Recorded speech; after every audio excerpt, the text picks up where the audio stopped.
Hello everyone and welcome to the English Shooting live stream. Same time, same place, same format. Yes, on my own again, no sign of Connors or Alex yet, although we were talking about it today. We will be going properly back into the gun room as we were before, but Alex is still a little bit nervous about everyone being so close. We did go for a few, but I thought again it would be safer to carry on doing it on my lonesome. Although I do have some company. I have brought Elmer in with me. He's sought sanctuary in the Bluefield Sports Gun Room until now, and then Alex threatened to throw him away, so I couldn't let him do that. So he's come to live here with me. But I hope you're all doing well. I hope you've been busy with there is the threat of, say, the second wave, but with things slowly getting back to normal, I hope you guys have been out shooting, making the most of the good weather so far this week. I would say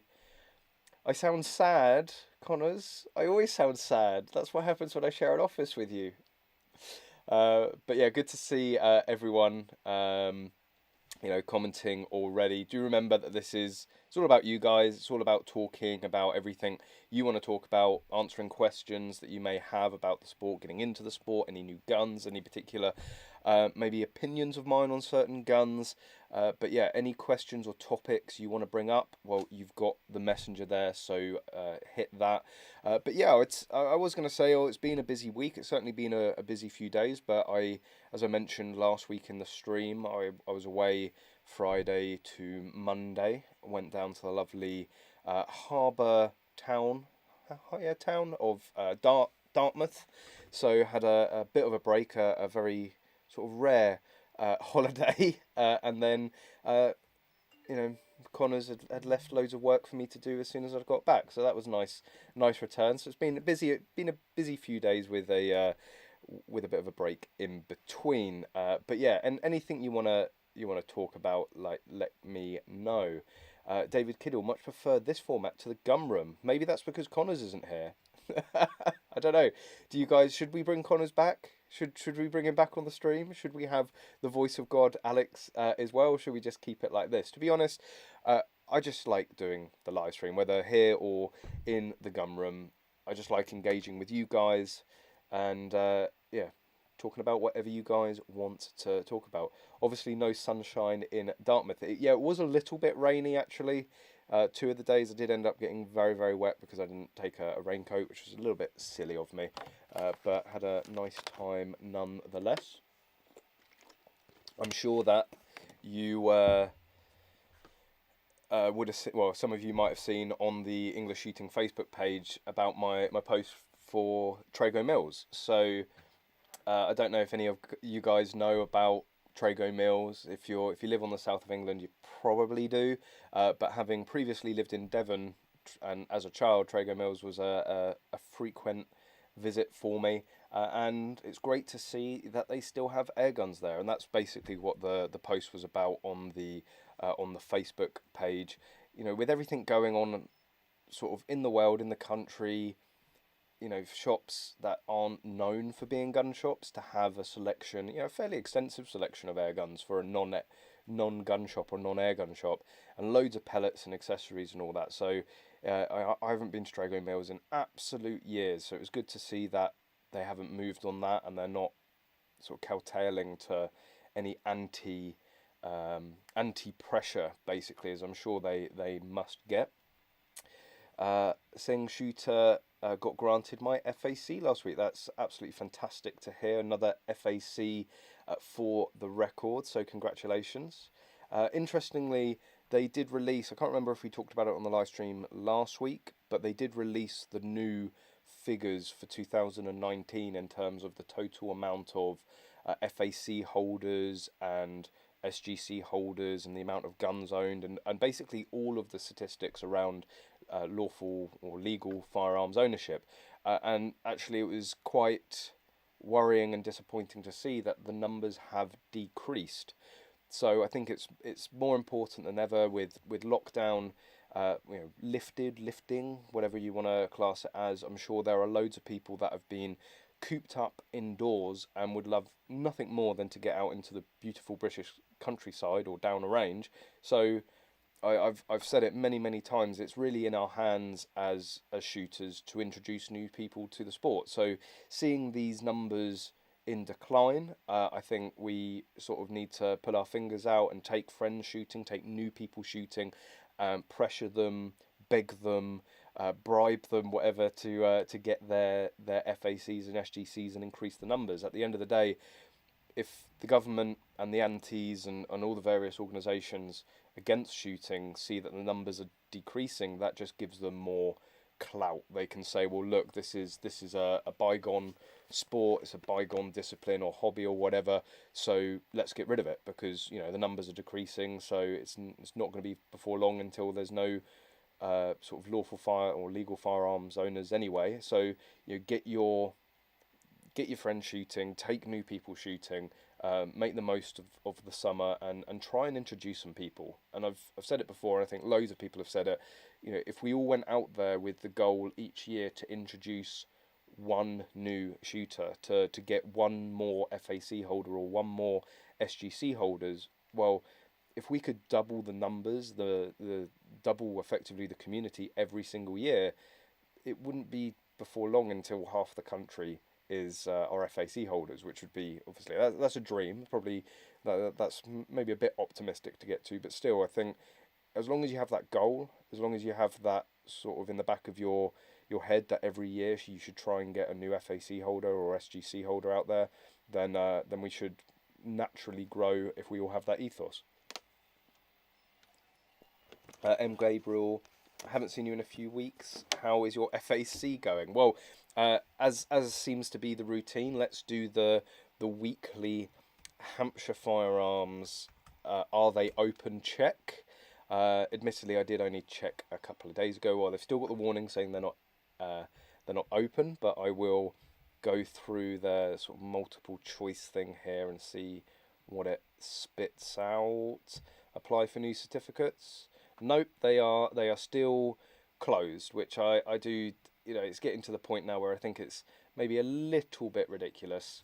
I know Richard. Hi, Richard. Thanks for joining. I've been speaking to Richard during the week, and he advised that the Met have opened up, and Sing Shooter saying there that he's just been issued his FAC. So I don't know where you are, but I know there are multiple counties back open again issuing certificates. So it's not a case of they can't reopen. So what's the reason? I'm still adamant they're just holding out as long as they can so that I can't put my FAC in. But do you feel all right? I swear I saw you drinking water. Yeah, I've just it's been a hot day here. Just trying to keep my fluids up. Only the best water, but don't worry, things are all good. I have a Pepsi in waiting. I can't be a live stream without some Pepsi Max, right? So the Met apparently have a 500 backlog. I mean, this is going to be the sort of the issue number 2. Is not only are these places not opening, and not only is it sort of prolonging my my application being put in, and therefore the amount of time it's then going to take to process it, but what is the backlog going to be? Like, how long is it going to take Hampshire to be, or other, say the Met, to process new applications? So, are we going to see silly times again, like 12, 18 months for first time applications or initial applications? It's just, it's going to be barking. So, thankfully, being a servant of Bluefield Sports, I'm still able to sort of do what I do and make the videos and show you guys new guns that come out, regardless of them being, say, Section 1 shotguns or LBPs or LBRs and stuff like that. So it's not a huge concern anymore in terms of the FAC or SGC. Obviously, I do want to get it back. I still, I want to start building my own personal collection again and sort of have my own personal competition guns. But in terms of running the channel, in terms of Gunroom TV, in terms of Magload, it's thankfully, being a servant, it's not so restrictive anymore as it has been for the previous 4 years. So we'll see how that goes. We'll see how long it takes, and obviously I will be documenting the whole process in terms of the application even if it does get rejected, which, given my history, is maybe a likelihood, even though I swear I've been a good boy, honest. But yeah, let's, again, guys, get your questions in, get your topics in, anything you want to ask, anything you want to talk about. And of course, I ask it every week. It's only a small thing, and takes 2 seconds, but hit that like button. It helps support the channel, helps increase the YouTube analytics. I know there's probably loads of you that join every single week and hit the like button every single week, which I'm hugely grateful for. But you're probably thinking, I do this every single week. Does it really make a difference? Yes, it does. So just hit it. It's right there, right? Literally takes you no time at all. But yeah, let's dive into your questions, and see what you guys are talking about. You guys have been busy. Steve Emery, here we go. Here's the Pepsi. There we go. Getting on to the Pepsi now. So Stephen Emery, even though missed last week as I was on holiday in Devon, well, ditto. Hoping for some good Callum rants this week. Connors and I were talking about this. I found this really hilarious. The Basque special, and Basque is on the agenda this week. As well, you'll probably be pleased to hear the Basque special, which I swear was literally just me ranting. I wouldn't say even ranting. Was it ranting? There was a bit of ranting. It was me, of course. There was ranting, but I was trying to be as relaying as much information as possible between the exchanges. But I did feel like I came away from that stream thinking, I'd answered hardly any of your questions. I'd sort of touched on hardly any of the topics that you guys had brought up, and the analytics for that video were absolutely insane, like double that of any other live stream. So apparently you guys like ranting, which is sort of music to my ears, although I can't imagine why. But there will be maybe a little bit of ranting tonight, because I have had finally a second clarification email from the Director of Communications and Public Affairs, Christopher Graphius, from Basque, and well, interesting, I'll say that, but we'll get into that in a little bit more detail later. I just want to go through what you guys are saying.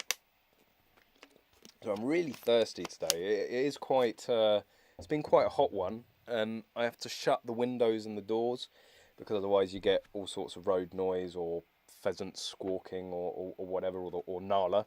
Nala's maybe the biggest interruption. So yeah, it's like being in a small sort of home baking oven at the moment. So I will be trying to stay as hydrated as possible.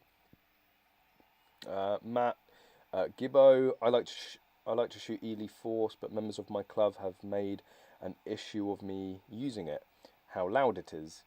I think it's about to be banned. Any other decent ammo? I tried CCI Minimag, but also too loud.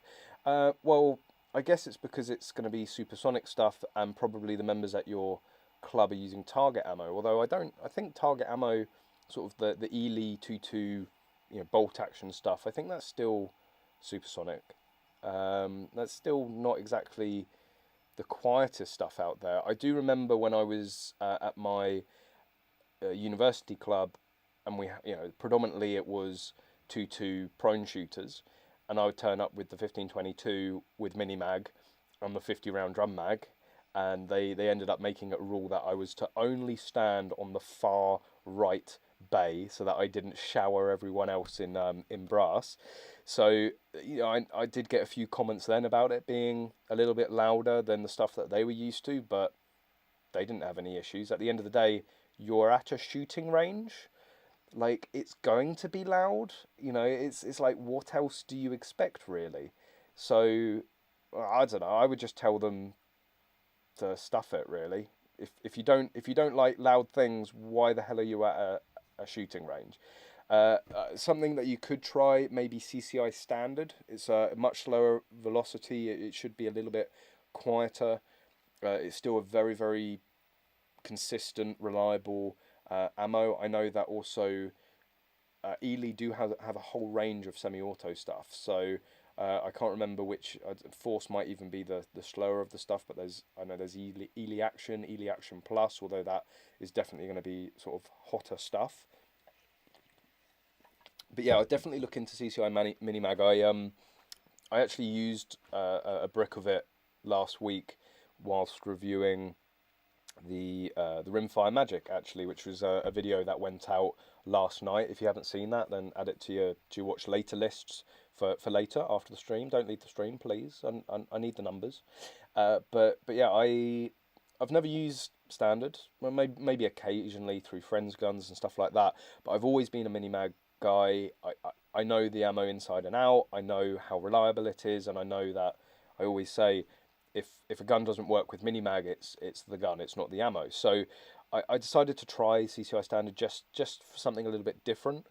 From the 500 rounds that I used, it was good. It was consistent. It seemed to be reliable. There were certainly no issues that I could put down to the ammunition from the guns that I was shooting.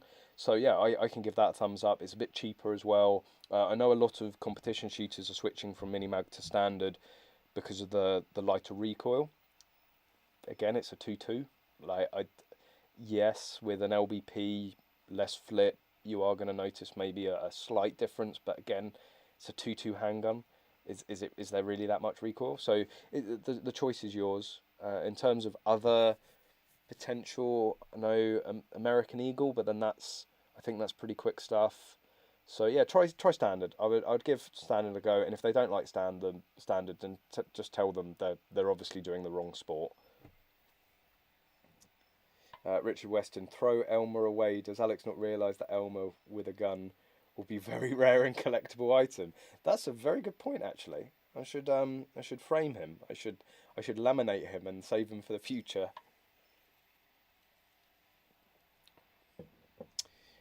Richard Weston again. Ammo limits for practical on a first FAC application. What is reasonable? Well, I like how you've posed that with the reasonable, because it really does depend which force you're in. Some forces believe that more ammunition is more reasonable than other forces. So I would say for practical, at a bare minimum, at an absolute minimum, 100 rounds of slug. Obviously, you don't need the FAC for buckshot or birdshot, so that's as much as you want to be able to buy. But for slug, it is Section 1 ammunition, so you need a slot for it. 100%. 100 rounds. There are some competitions in the UK that, on one stage alone, you could probably get up. I've seen some people use over 50 rounds. So that's when they're having a particular bad stage, but that's just one stage. And you might have in a PSG competition, you might have 2, 3, 4 stages with slug. I know Cottesloe Heath is a lot more slug heavy. I know that from the IPSC matches, the UK PSA matches that I've seen, the slug stages do seem to be a lot shorter. We don't really have many sort of run and gun slug stages, but I know Cottesloe Heath do like to do that. So yeah, 100. And again, I would still try and go maybe 200, because at the end of the day, you need to practice, and there's few ranges where you can go and shoot slug out to some distance. So you might be traveling, and if you're traveling then and you've only got 100 slug, like that does severely limit the practice you could potentially do in one day. So I'd try and justify it like that, but again, it's down to you. It's what you think you can justify. So it's but at a minimum, I would say 100. I did have a discussion with my FEO for the variation a number of years ago, and that's when I was first getting into practical shooting, and I'd put down 100 slug, and he tried to get me down to 50, saying about storing it in the safe, and I said, well, I know this safe sort of better than you. I know what I can get in it, what I can't get in it, so I want 100. But he was really trying hard to get me down to 50, and actually for competition shooting, for practice, this is just not enough. And if they don't understand that, perhaps you can sort of point them in the direction of the UK PSA, and the UK PSA might be able to help. And of course, I'm talking all about slug, and as David's already put, there is of course 2.2 and 2.23 that you would use in IPSC. 3,000, I think 3,000 is a comfortable amount. I think for an absolute bare minimum, I would say 2,000.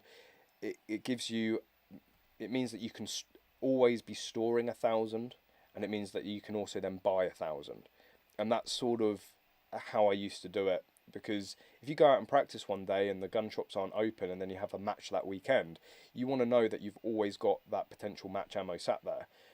And then of course, you know, you might shoot two different rounds. If you might shoot CCI mini mag through a 2.2 rifle, but you might be shooting CCI standard through an LBP.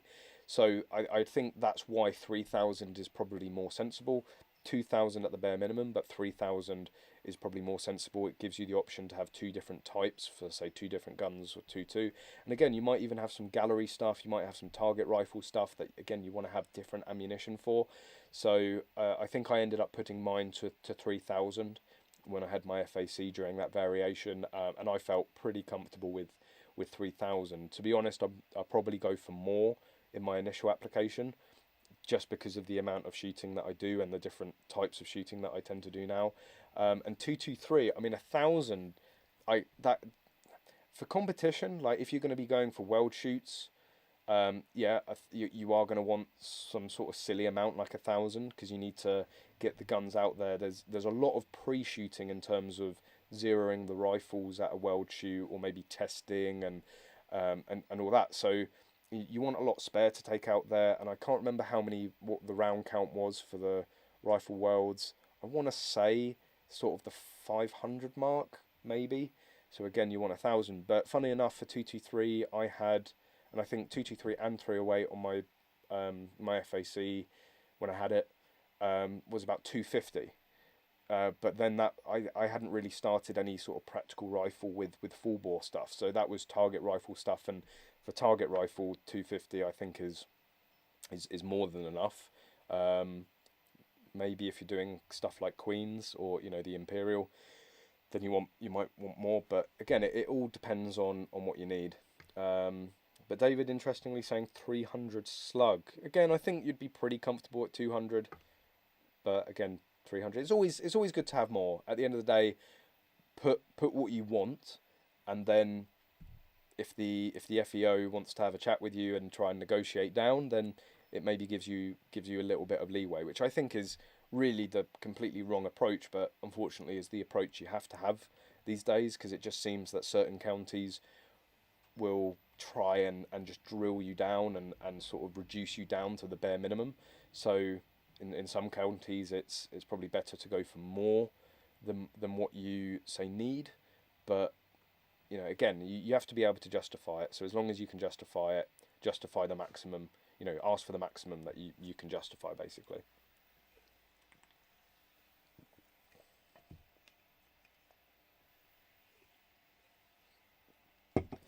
Luke Birkinshaw asking 16.5 inch barrel, ideal barrel length, 17 HMR, 22 WMR. To be honest, I wouldn't be able to say.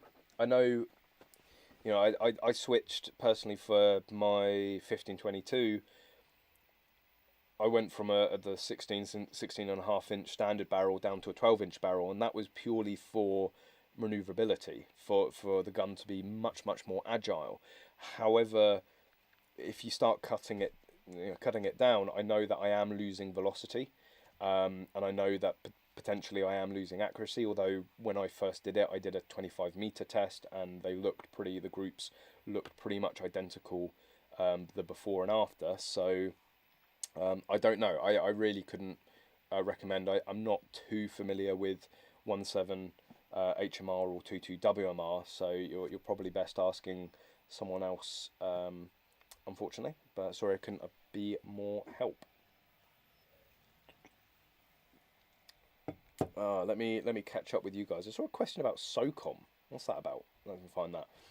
What do you think of the US SOCOM choosing the Night Force 1-8 scope for their individual rifles? To be honest, you know, Night Force is a decent brand, not one that I've had much experience with, but through the reports of others, it's got a reputation for a reason. In terms of me, you know, what I think of them choosing it, to be honest, I don't have any experiences in the situations that they're going to be using their scopes. So, you know, and again, I haven't had much experience for a Night Force, but I mean, it's a decent brand. They, you know, US SOCOM, they do their testing. They know their stuff. When they make a decision like that, it's not on a whim. They would have probably had sort of, you know, 50 different scopes in to test. So if they've made that decision, then, you know, and it's never down to cost either. Like, don't ever think that the US, certainly the US military, ever make any decisions based on cost, because they have blank checks, as you know, as many as they want. So yeah, just I don't know. It's I guess it's a cool choice. I mean, it must be amazing for Night Force. That's a huge marketing opportunity for them. Obviously, the 1-8. I guess it gives them the best of both worlds. I don't know if they're using any sort of second optic, if they're going to have a 45-degree red dot, or do maybe something similar to the ACOG and have the shield on top of it. But it'd be interesting to know if that is their sort of sole optic.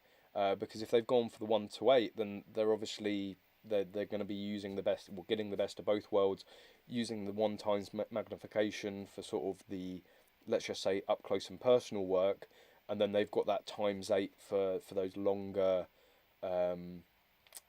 those longer shots. So interestingly, I was having a conversation with somebody today, because I've got the Trijicon RMO,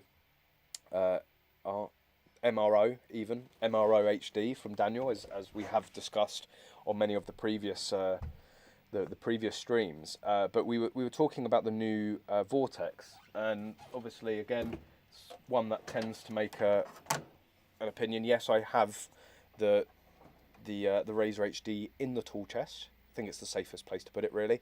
But talking about the Gen 3 versus the Gen 2, and whether you actually need that 10 times magnification.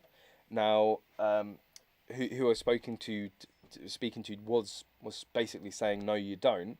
I know that there's a load of top class shooters or world class shooters that have gone to the ×10, but again, just because they're a world class shooter doesn't mean that they're not subject to, you know, the Emperor's New Clothes sort of syndrome, and, you know, oh, shiny, shiny, new. And it's a mental game. If you've just bought a new spanking bit of kit that you believe is going to make you shoot better, it will. It's, you know, shooting's a big mental game. If you have belief in your rifle, if you have belief in the gear, the optic that you're using, it will give us, well, you know, not always, but I would say mostly it's going to give you some increased performance, that extra, you know, that extra sort of belief in yourself.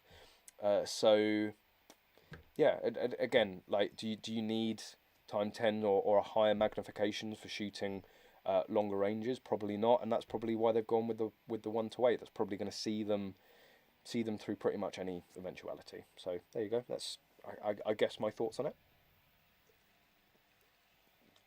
Combat Nurse 999, interesting username there. Thanks for joining. Submitted my application in March, just before lockdown. Have my home visit in 2 weeks' time in the Met area. Well, it looks like the Met, not only have they got back up and running, they've got straight into it, which is great to see. And March, although, you know, you have been waiting a fair while. There's a bug on me. Go away. I'm being attacked. Oh, is it a spider? Good job I'm not squeamish, right? But yeah, what are you guys saying? Craig Ross, the club I used to be a member of, allowed hollow point only for zero purposes, weren't allowed to use it all of the time. Well, again, you know, you get a lot of people that are stalkers or hunters, pest controllers, that will be using a range to, you know, zero in their guns and get it in. So allowing hollow point, you know, whilst it's more of a, you know, hunting round, giving them the option to be able to zero in the range, I think is a great a great thing for them to do. Elite Action Plus all the way. Well, there's one for Elite Action Plus, but again, I think that's going to be potentially louder, if not the same as Minimag. Liam M, hi Callum, long time viewer. Hope you are well. I'm very well, thank you. Thanks for joining. First time applying for FAC and wondering if 8 firearms is too much to ask for, or what is safe to ask for. I've had some experience with firearms. Eight is just not enough. That is it's a low number. You need to get it up. I'd say all like double. You got to push the numbers up, right? Rookie numbers. It's what you can justify, and this is the thing. That's a joke. Don't just double it and say, well, Callum from EnglishShooting told me I should have gone for 16, so I've gone for 16. No, it's all about what you can justify, and that's what we're just talking about, the ammunition. It's what you can justify, and you know, I can't suggest to anyone what the number is that they should be applying, because some people, I've had friends that have 2 slots on their FAC, and that's because they're a 25-meter prone 2.2 target rifle shooter, and they have their main gun, their competition gun, and they have a backup gun. They're not interested in anything else. That's all they need. Likewise, I know people that have 20, 30 slots on their guns because they spend pretty much every other day down the range, and they do every discipline under the sun. So it really does depend. I mean, my first application, I think, was 7 or 8 in total. I can't quite remember, but I wouldn't say 8 is too much at all. But again, it depends on what justification you have for it. And if you've watched the video I did, over the last couple of months, or a couple of months ago, I think I'm applying for something like 18 when Hampshire finally reopen. So, but then don't take that as any sort of guideline, because again, I have a very particular situation. I'm a very experienced shooter. I work full time in the industry. I spend a lot of days of the week down the range, and I do a wide variety of disciplines, and I can justify it. Also, with practical shooting, there's other justifications like backup guns. If you're a serious top level shooter in the UK, and internationally in IPSC, people take backup guns. So instantly you can then double. For practical shooting, you need an LBP, a mini rifle, and a shotgun. Well, if you need a backup gun, you're instantly at 6, and then it's like, are you going to compete in just the one division? So that's why I'm saying I'm going to be applying for 3 Section 1 shotguns, because I want to try a new division. I haven't made my mind up whether that's going to be open or standard manual. It kind of scares me in standard manual, so I might avoid that and go to the easy division. But for standard, that is going to be my main division, and I want to hit the ground running. I want to do it seriously, and I know to be able to do that, I need to have a backup gun. I don't want to be going to a top level competition and having an issue with the gun and having to bin the whole competition. I want to be have that backup gun, go straight to the bag. Obviously you do have to talk to the match director within my IPSC competitions, but it will be a like for like gun, so there shouldn't be any issues with that. So again, it depends what you're doing, what disciplines you're interested in, what experience you have, to what you can justify. But 8 doesn't sound at all unreasonable. 8, I would say, is fairly normal for a first time application, and you'll probably be finding within 12 to 24 months, if not sooner, that you'll be applying for more. I went from 7 or 8 up to 14 total slots from my first variation. So you just increase it as you go along, and also there is the cost consideration. Are you going to be able to fill every single slot within 5 years? And this is a question that gets asked quite a lot, is do I have to fill every slot within that 5 years? Well, no, you don't. You could apply for 20 slots and it could take you 20 years to get it. If you still have justification for the same slots when you first applied, it doesn't matter if you've come to a renewal and you haven't filled those slots. Your need or justification for it isn't any less. You just haven't had the money for it. So, I think that's a completely unreasonable and unfair thing for firearm departments to do, to take away people's slots because they haven't filled them purely for financial reasons. So anyway, I hope there's some useful Information there for you. Yule George, lol. Tell them they're doing the wrong sport. Making friends again, Callum.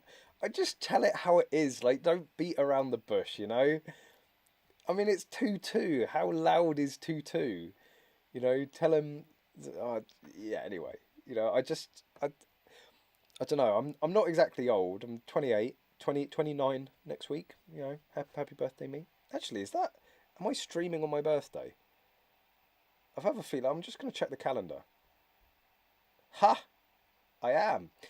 Right. Okay. That's interesting. That sort of scuppers any birthday plans for me.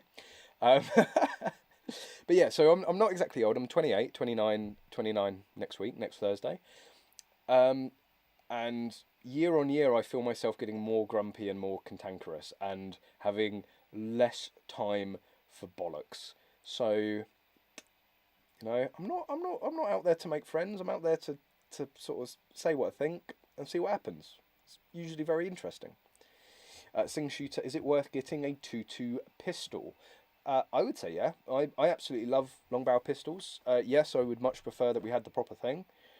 And not the long barrel, the long rod. So, but yeah, I know a load of people that take it very seriously. They will go and do gallery competitions, or they go and do, you know, IPSC shooting with it. And I know a lot of people that just go and plink with them. So, you know, a lot of people I feel that they're cutting their nose off to spite their face. You know, I'm not going to have one of those butchered handguns. You know, it's either the real thing or nothing for me. And you're like, well, something is better than nothing. Something is always better than nothing, in most cases. But you know, just go and enjoy it. Like as I've said a million times with the Walther PPQ. You don't notice the barrel. If you put the carbon shroud on from Backlogs, which I highly recommend you do, you don't notice the barrel and you don't notice the rod. Everyone goes, how do you shoot it with that rod there? It's angled away from you and you shoot it like that. Like the rod's not going anywhere near your arm. And when you get your sight picture with it, you can't see the barrel. If you can see the long barrel, you're doing something wrong. So yeah, they're great fun, an extra discipline, an extra sort of area of the sport to get into and explore. Yule George, howdy to you, partner. Really fancy a marlin. You can't go wrong with a marlin. How easy is it to get a variation? In terms of how easy it is to get a variation, that really does depend on your local firearms department. If you live in Hampshire, not easy. If you live in Surrey, easier. So it's, you know, the difference a county line can make, right? Although the county lines, that's not maybe the best thing to talk about at the moment. But anyway, but yeah, marlin, can't go wrong with a marlin. At the end of the day, I would phone them up. I'd phone up your firearms department and basically say, find out how long it's taking them for variations at the moment, just so you have an idea.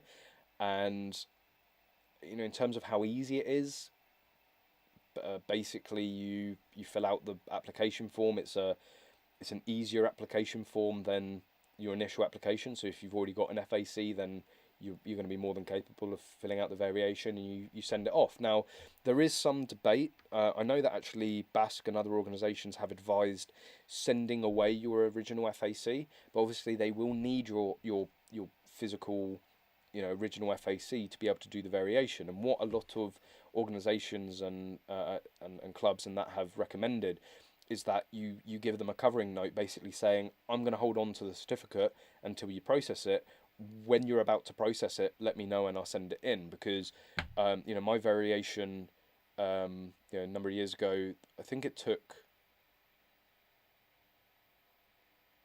like 4 or 6 months. It was something ridiculous. And I know a friend, John Ellis, he said that his took 12 months for a variation at Hampshire. This was during the like really bad period at Hampshire. So he had sent his original ticket away. So he couldn't buy ammunition, he couldn't sell or buy any guns, he couldn't really, you know, it really did limit him. So that's something to be aware of with a variation. I would recommend holding on to the original certificate and only giving it to them when they're ready to sort of reprint the new variation. Daniel Smerald, any new products coming? Is that in general or from Magload or Blue Field Sports? I mean, I don't know if you can hear it. Obviously, with the new mic setup that I've got, I don't think you will, apart from the zooming motorbikes behind me. But we do have a print running at the moment. Unfortunately, I can't show you because there's something a little bit special on there. So that's a new product, but all I can do is really tease you with it, unfortunately. So, I mean, it's really cool. It's really cool. Connors is pretty switched on.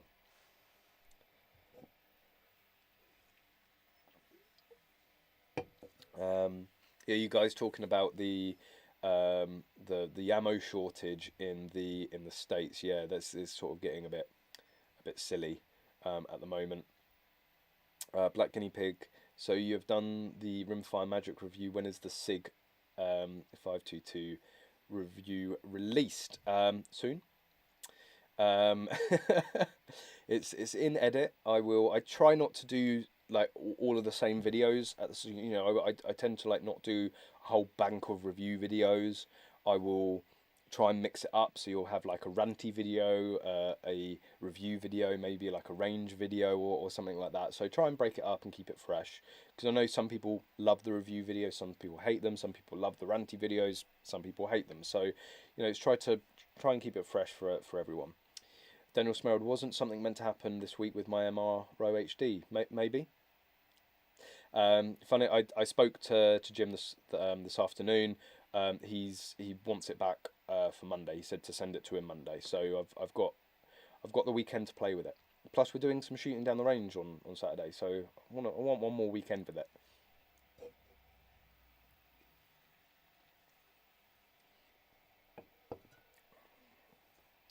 David Kiddle, 2-day 1-for-1 Hampshire. Like how firstly, how are you bribing them, and how much is it costing you? Oh, a few pre birthday wishes. So thank you very much. Appreciate that. A bit. I'm gonna let that one go. For some reason, it got your Blackstone 45 got his message got redacted. But he's saying a bit early to become a crusty old C. Star. Don't know, what's that? Crusty old crap, maybe? Time to shave your head and go full tactical. I did do this a number of months ago, well before lockdown. It wasn't a lockdown cut, but I went for the shortcut. Didn't like it. I mean, it's only a matter of time. It's only a matter of time until I have to. Oh, look at that lovely receding hairline. But all the time I still have some resemblance of hair. I'll keep it, thank you.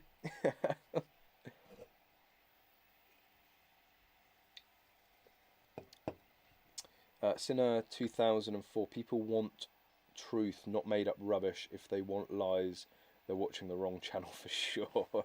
Yeah. I don't, it's a very political world that we live in terms of the UK shooting scene, and I hate politics. I hate. I'm very impatient. If you guys probably already know that, and politics is just too slow. Just go out there, say it. Just go out there and do it.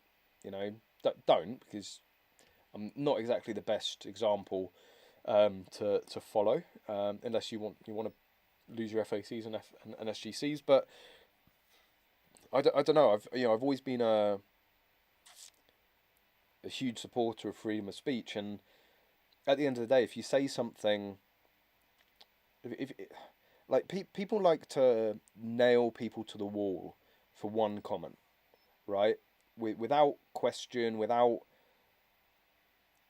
any sort of justification or context, and yeah, I think we should always be. Mindful. You should always think about what you're saying.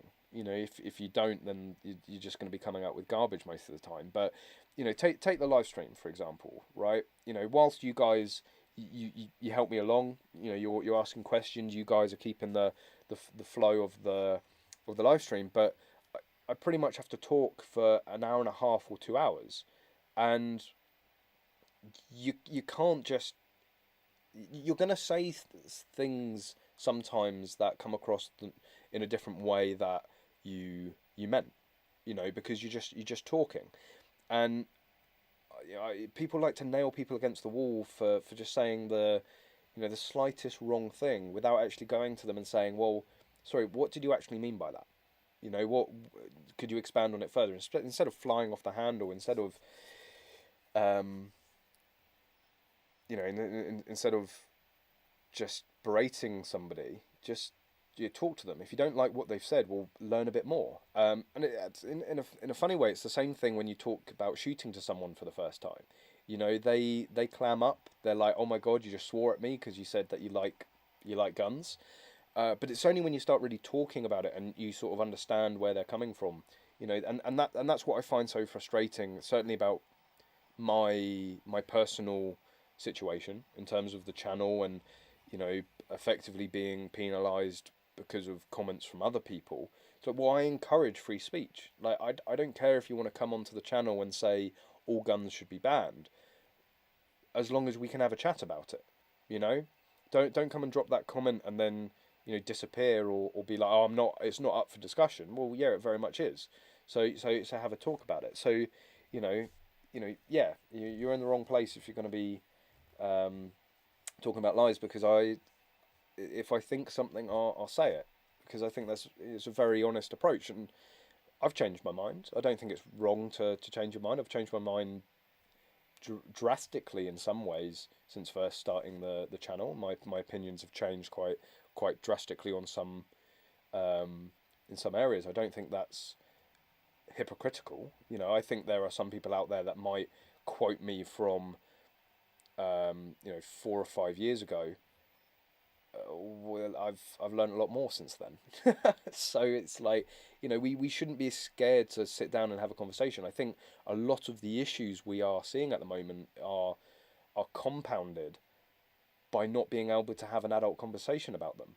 There's the theory of extremists and extremism, and it's the what's ended up happening is we've pushed people underground. We've told them that you can't openly talk about certain things, and I'm not talking about specifically the left or specifically the right. It's present in both. You know, if people have their opinions and they have their views, telling them they can't talk about them isn't going to change that at all. It's just going to make them feel more isolated. It's going to make them feel more alone.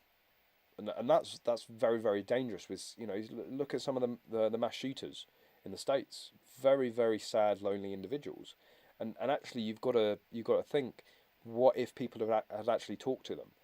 No matter how crazy they were, no matter what utter garbage they were going to come out with, talk to them. You know, at least allow them to express their views, and let the public decide what's right and what's wrong. I think that's the whole point of being in a democracy, right? And actually limiting what people can and can't say is potentially is like the first step to ending a democratic process. If you can't talk about certain things, how can you have a fair and balanced political system? You know, how can you address the certain issues that need to be addressed, but you know that are they're shunned to the fringes because they're controversial. You know. Anyway, let's get back onto guns, shall we?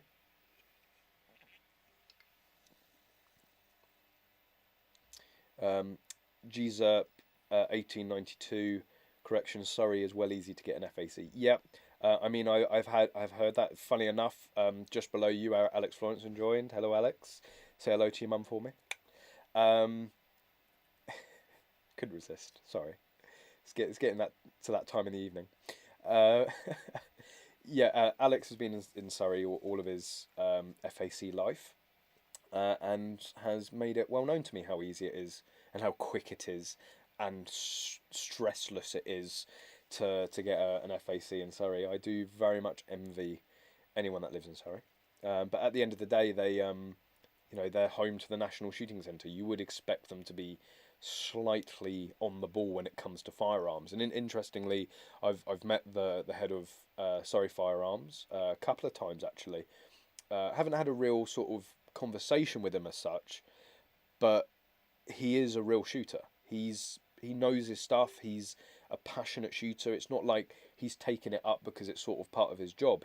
He's a outright shooter, and it's sort of it's no surprise there that Surrey, who's in charge of someone that understands shooting, understands firearms law, and is a shooter, it's very straightforward and quick to get anything done in Surrey. But Hampshire, who was previously headed by Mark Gruthius, who now heads up the department that was responsible for getting Mars and Lever releases banned and tried to get 50 cal banned, that it's very hard to get an FAC in Hampshire. That's a bit of a coincidence that you can draw your own conclusions to. Manku Man, please do a review of the K22 X-Trim. That's another gun that I've been meaning to get on the channel for a very long time. Look, I've ticked off the 1022. I finally got that one out the way. The K22 will be at some point on the channel, 100%. I do know a couple of people that have one.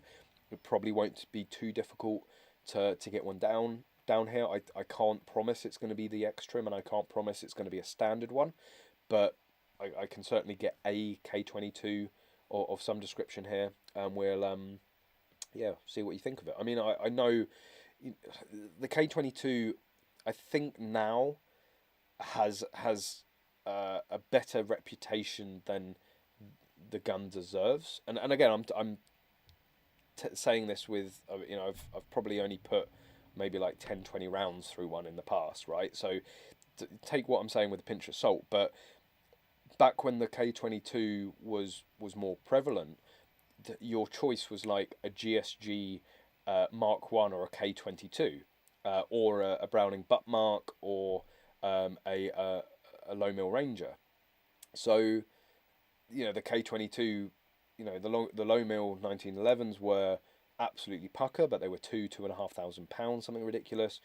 The GSG Mark 1s weren't very good. The Browning butt marks weren't very suited to practical, so that sort of by default made the K22 like the best LBP on the market, and there's a lot of people that still swear by it. However, we have moved on a little bit. We have guns like the Walther PPQ, we have the Caliber Innovations Glock, not a Glock. There's even the GSG Firefly, the GSG Mark II 1911, which I've previously owned, and for the money, great little gun. You've got the Walther Colt 1911, again, for the money, a really good gun. There's definitely more. I've definitely forgotten a few there. So yeah, there's a whole there's 2-3 times the selection of guns now. So that's probably why I've never really thinking of it. Why I haven't reviewed the K22. It's because like all of these new guns kept coming out, and I always gave priority to the new gun. But it would be good. Perhaps I'll change my mind. You all know that I'm a huge fan of the Walther PPQ, both the LBP UK version and the 9mm versions. Maybe I'll shoot a K22 and completely change my tune and go for the K22. Of course, those are the guns I'm forgetting. Because the one that is sort of making me slightly change my tune is the Antrag Zenith, the CZ Shadow clone from Cotswold Classic, not Cotswold, yeah, Cotswold Classic Arms. And then there's also the Shield CZ Shadow clone. So again, we just have so much more option now. And I don't know, I just really can't see the K22 outperforming the Antrag Zenith that I recently reviewed. Anyway, we'll see. But I will get one on. I will. I'm not going to ignore it. I will get it on. It might be another 2 years, but we'll see. Mike Gill, you won't believe this, but it just took 15 hours for my shotgun certificate to land on my doormat. I had the interview at 4 PM and it was there the next morning in the post. The whole process took just 3 weeks. Wherever you live, I want to live there too. That's the sort of service I think firearms owners should be getting in the UK. I have a friend, a long term school friend, or long term friend from school, whatever, and he was living in, where was he living? God, what's it? Oh, it's got sort of a funny name, which I can't remember, obviously. Anyway, well, where the bloody... I'm gonna have to Google this because it's just gonna bug me the whole stream. Just bear with me 1 second. I'll find out where it was. But anyway, wherever he was living, and I'll find that out now. I think it took 2 weeks for his initial shotgun application, and that was 2 weeks from putting the application in the post to the application landing on his door. Sort of a bit worryingly in some ways is that I don't think he ended up having a like a full interview. So, well, I know which sort of area of the country it was. I just can't bloody remember where. Anyway, it was sort of, was it like Ipswich way or Norwich way? Bury St Edmunds. That's it. That's where it's little town in Bury St Edmunds. So whichever county that's in, not the best at geography, but yeah, he lived in Bury St Edmunds and took 2 weeks from from putting it in the post to it landing on his doorstep, which that's absolutely fantastic.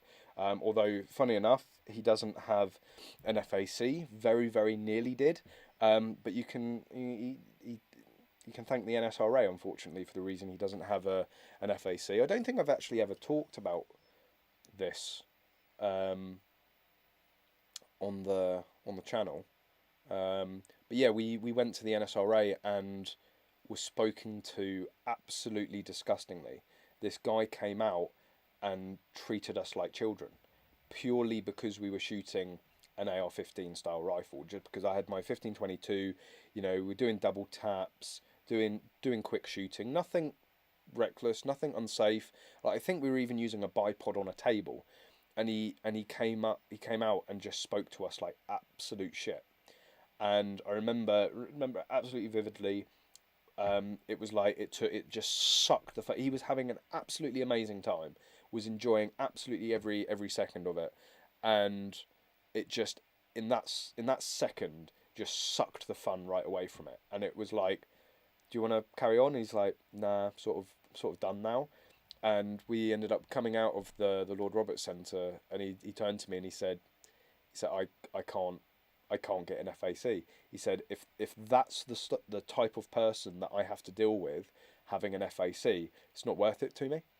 And I'm like, for God's sake, this is someone that was literally gonna go home and fill out the app, or join a club and fill out the application form, and the bloody someone, an official representative or an official person from the NSRA was the reason that there's one less FAC holder out there. And I just, and that wasn't the only incident. I once got accused of having a Section 5 rifle, and it actually took longer than I thought it would to explain to them that it was a 2.2 semi-automatic. And even when I explained to them what it was like, well, that's still Section 5. And I'm like, you're the National Small Bore Rifle Association. Like, you should know. Of all the guns, you should know that you're allowed 2.2 semis. That's right. I also got told that there was a magazine restriction, a magazine limit there, a maximum of 10 rounds in the magazine. And I was like, at this point, after having multiple of these interactions, I just said to them, look, if that's the case, if that's the rule, fair enough. I'm more than happy to abide by whatever rules are put in place. But would you mind just going and getting the rule book? Would you just mind going and actually showing me where it says that? Needless to say, I carried on later that day shooting the 25 round and 50 round magazine that I had, because it wasn't the case. What else? Yeah, I've also been told that there's rates of fire there, and I'm like, or rate rates of fire limits at the NSRA, and I was like, you do realise one of the Olympic disciplines is called rapid fire pistol or rapid pistol. You know, it's like no, it's like I don't think there is a rate of fire limit here. Anyway, less about that. It's just scary when you get accused of having a Section 5 gun and it's a 2.2 semi-auto. It's just like you should really know better.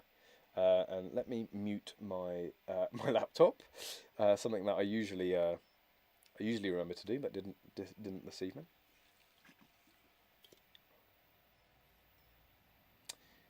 Durex Gym, a nice Browning cap would cover that up much better.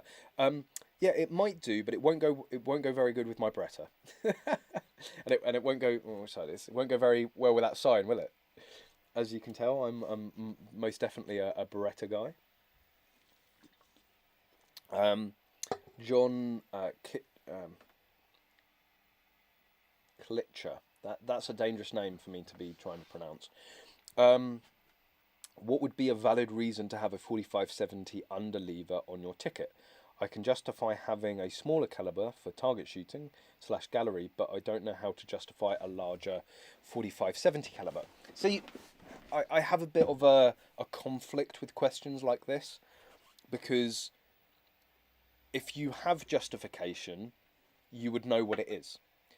And I've always been very nervous of sort of answering questions like this, because it's like, if you don't already have the justification and I tell you what justification you could use, are you then potentially, and I'm not accusing and saying that you would do this, but are you just going to take whatever I say and then try and fob your FEO off with it? I think you can use 45-70. You know, having said that, I'll talk about some of maybe the uses of a 45-70 that I know of. To be honest, I know there's maybe not any official target competitions, but there's nothing to say you couldn't do target shooting with a 45-70. That you don't necessarily have to compete with it. But I know one of the biggest uses is boar hunting. So sort of like driven boar or wild boar. A lot of people use that caliber for that. But I think 45-70 is more of a hunting round. That's for sure. T-Rexes as well, of course. You know, you got to have your T-Rex gun. I don't know if your FEO is going to allow you that as justification. Well, I need it for the T-Rexes. Oh, okay, yeah, no, makes perfect sense.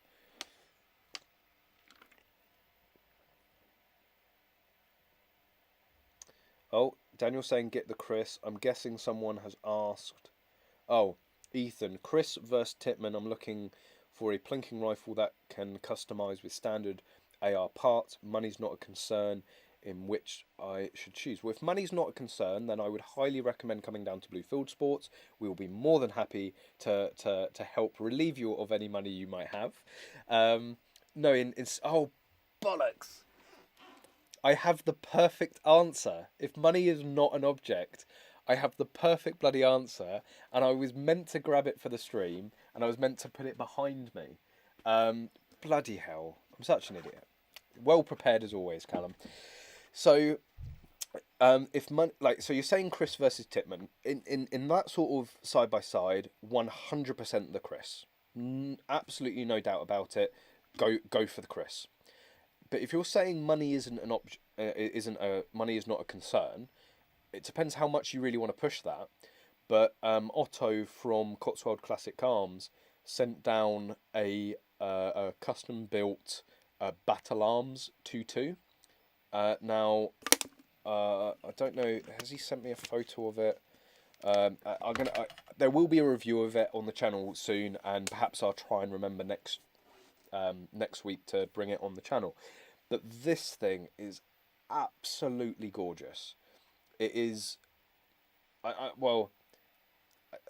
think I can say it is the best to look at and to hold. I haven't actually shot the thing yet, but to look at and to hold, it is the sexiest 2.2 AR that I have ever seen.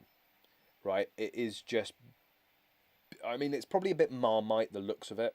Having said that, let me see if I can get a photo for you guys of it. But I was meant to have the bloody thing here, and I forgot. But sorry. But he sent that down. But it's a completely ambi AR. So it's got ambi bolt release, ambi bolt catch, ambi bolt release. It's got an ambi mag release as standard, and this has a carbon fiber wrapped match barrel. What else does it have? Oh, it's got an absolutely stunning monolithic. I think it's a monolithic. Is it called a monolithic? He's got. I've got the specs here for it. I think they call it a monolithic stock. I mean, this thing's insane. I'm trying to find the photo, so bear with me. And if money's not an object, I would, and I know some of you guys are going to laugh at this, I would have a look at the land tax. You know, for the SF15, I do really rate for the money. However, I've been talking to Otto about this. I think the battle arms just completely wipes the floor with the Raven from what I've seen so far. I've got a photo of it. Let me save this. Runs with Smith mags. I think it has a CMMG conversion. So very much like the Landtac. Let's get it up. So thanks for bearing with me, guys. I'll just trying to remember how I show you guys a photo. It's really arduous, this process. But you got to see this, and again, I really wish I'd remembered to bring the real thing here. But it's one of these guns, when you see it, you're either going to want to sell a kidney to go and get, or you are going to scream in horror.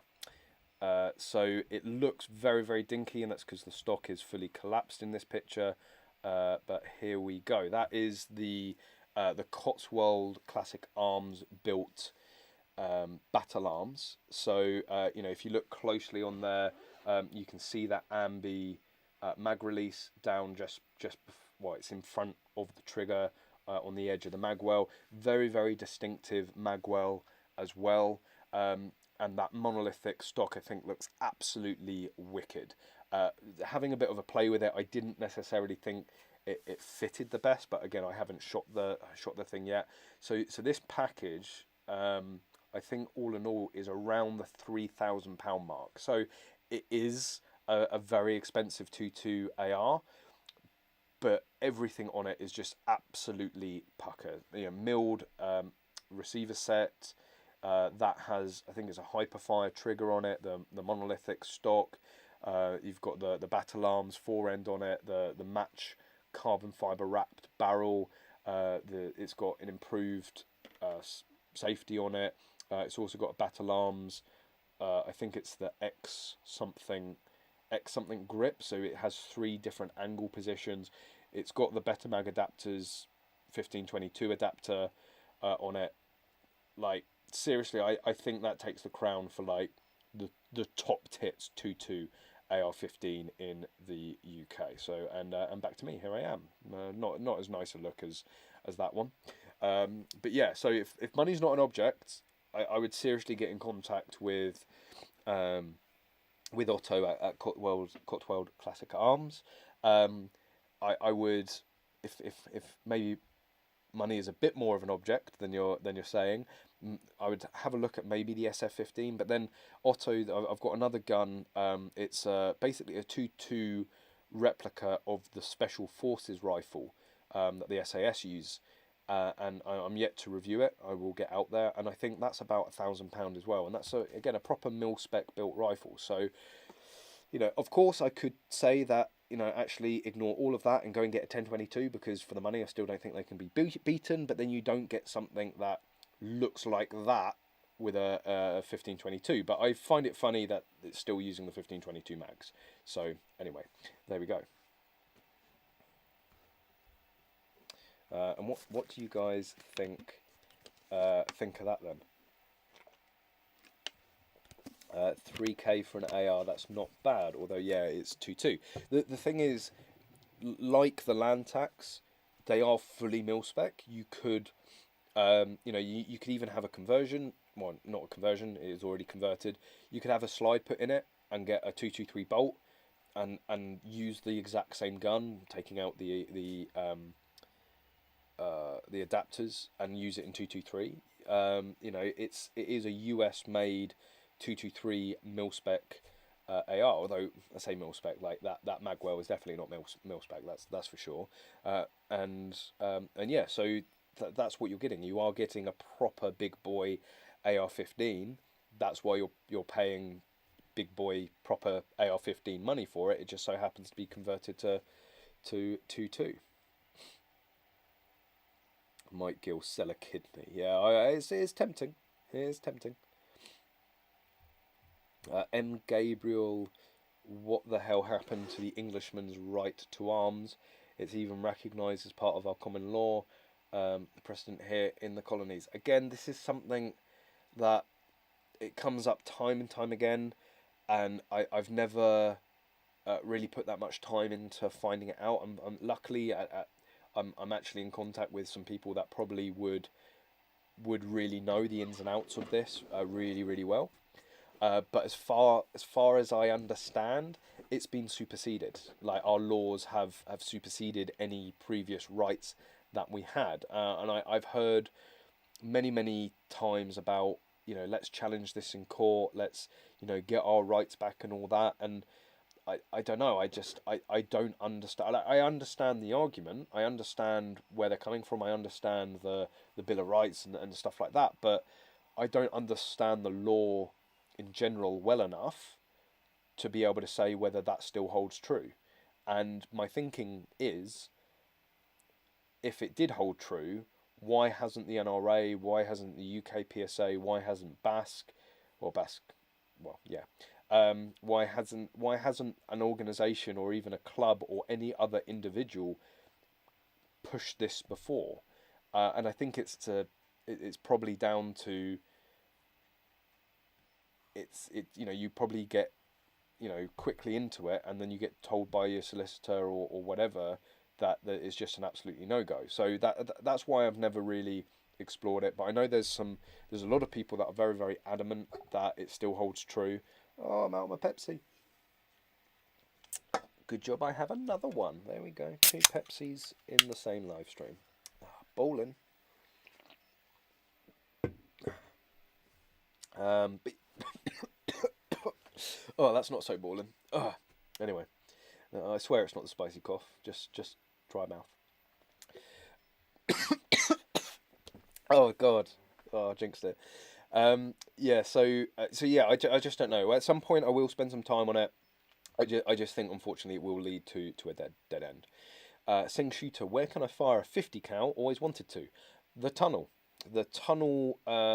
Sports Centre, I think is the full name, in Dorset. But if you type in the Tunnel shooting range in Dorset, you'll find it. I don't think they advertise it on their website anymore. I know that there were a few rumours that they had stopped it. They did stop it for a little period. I believe it's back up and running now. But anyway, give them a phone call. Go down to Dorset and shoot a 50 cal. I had the enormous pleasure of doing that a year or two ago. Absolutely incredible. Double plug. 100% double plug. Put the foamies in and put your over ears in. Because you're shooting a 50 cal, not only like at 100, it's a 100-yard range, but it's an indoor 100-yard range. You will be thrown about by the thing, and the pressure from it is absolutely incredible. But I think the experience was something like £80 for 5 shots, something like that. Don't quote me on it. But yeah, give them a ring if they're still offering it. You can literally, well, I think book beforehand, but then you can turn up and have a go. You don't need an FAC. You don't need to be a member of a club. You can just effectively walk in off the street. But I would book beforehand to guarantee your place. Have I ever shot the Beretta APX 9mm? Nope, No, I haven't, unfortunately. Point Blank Simulator. Hi Paul, thanks for joining. My brother's FAC took 5 weeks in total in Hampshire last year. Again, like, who is he bribing and how much is it costing? But yeah, I think I caught up with the previous comments. I tend to sort of switch between sort of old and new comments, sort of like keep it relevant in terms of the live stream. Sonny Bailey. So I made the right choices with the battle arms then. Absolutely. Again, I haven't shot it yet, so you know it might be a pile of junk down the range, but certainly to look at and to hold, wow, absolutely incredible. So yeah. Mabidix, not particularly. No, it's just shot into oblivion again. It does this occasionally. I think you were saying you didn't particularly like the look of the rifle. Yeah, proper big boy. Hey, oh yeah, it's 2.2. Well, it sort of is a proper big boy. Yeah, here we go. There's your. Not a fan of the look. Maybe I would like it in person. Yeah, I can see it being as I was saying. It's a Marmite rifle, really. You know, come down and have a look again if you want. Yeah, the PDW stock on it is on its own over 600 quid. So I was talking to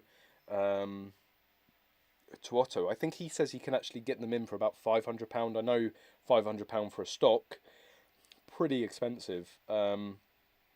But it is a serious bit of kit. You know, personally, I don't know. You know, if I was going for a competition rifle, I probably wouldn't go for it. If I was going for a safe Queen, I probably would.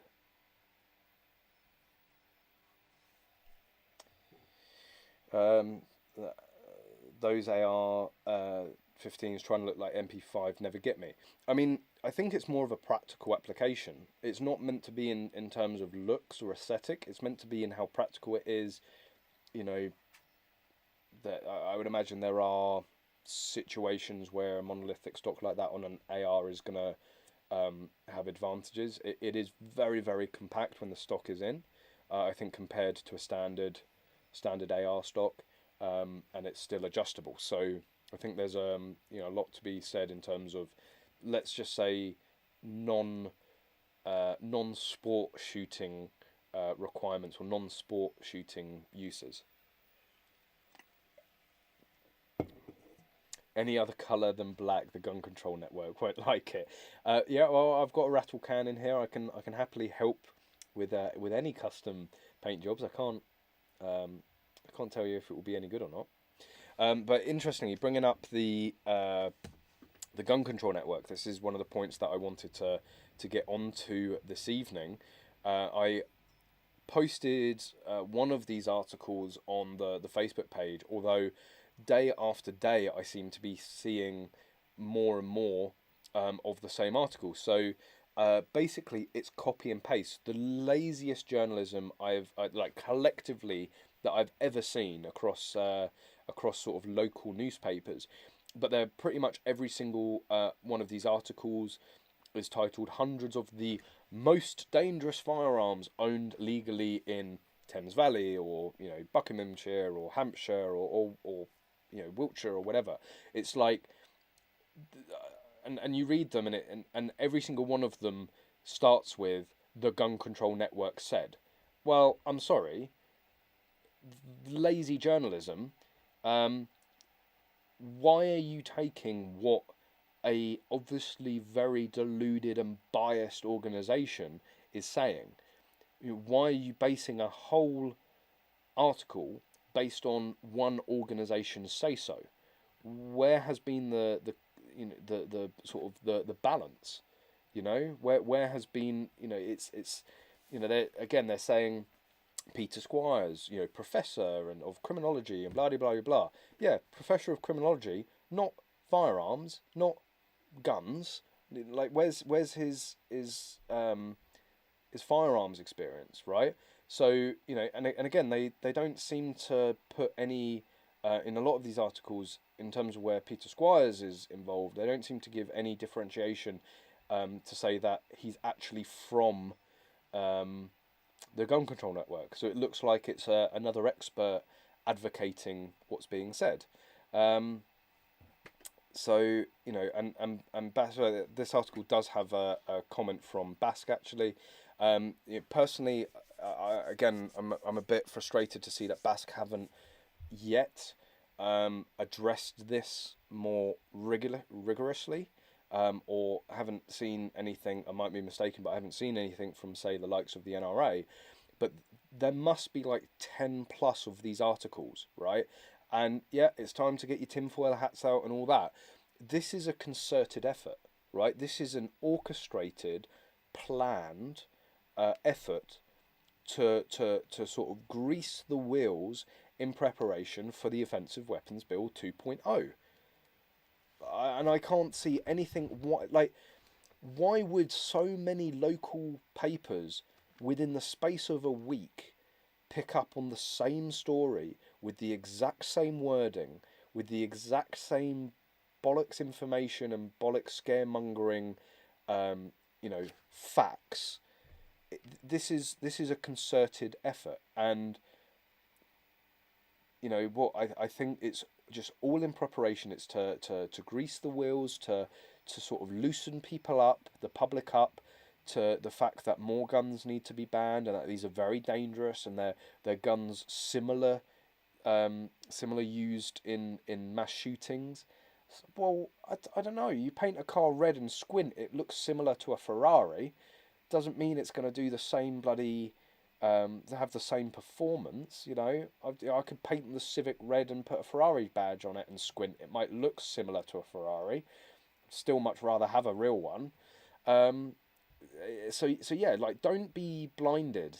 Like, really, like, if you're thinking everything's fine and dandy and nothing is going on, there is something going on and there is something coming. And you know, I'm coining it the Offensive Weapons Bill 2.0.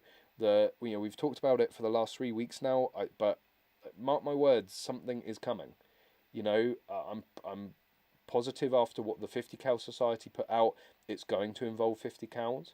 And I'm pretty sure with what is going on with these articles, because it talks about Section 1 shotguns, or all of these articles are all about Section 1 shotguns and high capacity, or what do they call it, multi-shot weapons, you know.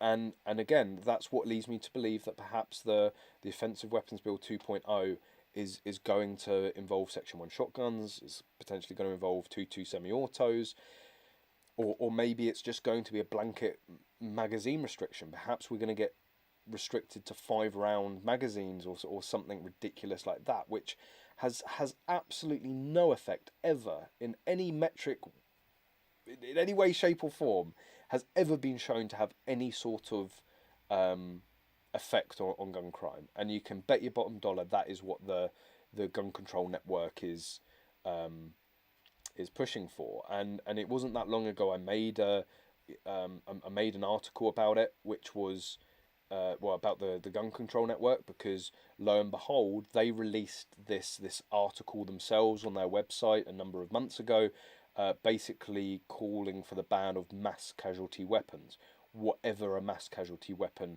actually is. God knows it's only for the gun control network to know that, because they just seem to define their own terms like it's going out of fashion. They are deluded, right? They're scarily deluded. You know, you put in front whatever Jill Matthews, is it? I can't remember. I think it's Jill. Never liked the name Jill.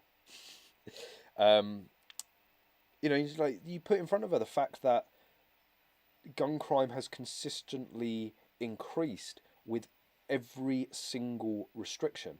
After every single, I think it's from 1920 or 1921 or something like that. Since 1921, after every single restriction, there has been an increase in crime. You know, it's like, what you are doing is not working, woman. Wake up. You know, stop thinking you're doing the right thing. You're not. And in the meantime, you're destroying a whole industry and a whole sport. You know, and and it does. It terrifies me in terms of mag load. You know, if they ban Section 1 shotguns, or they put a 5 round or some meaningless restriction on the capacity of shotguns here in the UK. You know, the UK is a significant portion of the you know, of magload sales. You know, and if they wipe IPSC shotgun from the map here, as they've already done with rifle, as they've already done with handguns, well, pretty much. Obviously, we've got mini rifle, we've got long barrel pistols. If shotguns are next, that's you know, the main sort of the flagship product of Magload is Section 1 shotgun loader. You know, so what's going to happen? And I've got one. You know, for those of you that don't know what I'm talking about, it's one of these. Although it's not the that was a cotton bud. I don't know what that was doing there. Save that later. Give my ears a bit of a clean. It's the old original Nexus. Is obviously the Pro now, but you know that it will kill. You know, and obviously it will kill a whole industry here, a whole practical industry. There's, you know, pretty much every one of our dealers for Magload is sort of dedicated in practical, you know, and their shops are going to shut. And again, it's just some deluded woman, and these papers are just eating it up. You know, they're just, you know, oh, we've been told, oh, guns, scary, black, high capacity. What is high capacity? Can you tell me what standard capacity is? Is that 1 round? Is it 5 rounds? Is it 10? Is it 15? Is it 20? Is it does it depend on what day of the week it is? Because that's the only rationale that they seem to be sort of going by. Anyway, just ranting away. Hope you're still there, guys. Hope you're still enjoying it. You can interject. You can put your own questions or comments in below if you want to talk about something else. Hotshot 83 mass casualty weapons equals car. You know, look at John Wick, right? A pencil. You can have a mass casualty pencil if you really try hard enough. But yeah. Conspiracy 101. Anyone notice that there is always one dislike? And funny enough, I before the stream even went out live, it was there. So this was before I'd actually shared any of the links to the live stream. So obviously someone is so like hates me that much, right? They hate the channel, they hate me that much that they have specifically gone onto the channel, found the live stream preview to hit dislike. And I'm just like, the thing that makes me laugh is it's still engagement, right? Like I believe this is still the case, but I knew for a very long time YouTube doesn't actually care about likes or dislikes. Obviously, I care. I'd prefer to get more likes and dislikes, but you're still engaging. You've still clicked onto it. You've registered a view, and you've engaged with the video.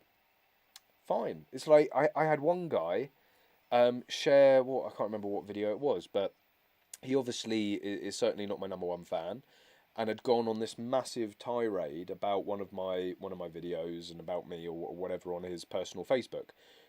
But he had shared the video, and I'm like, you absolute bellend, right? If you really dislike what I'm saying and the videos I'm making, why have you just shared it? You know, thanks. Like, I really appreciate it. Like, you know, share the video, get more engagement, more people, more views, whatever.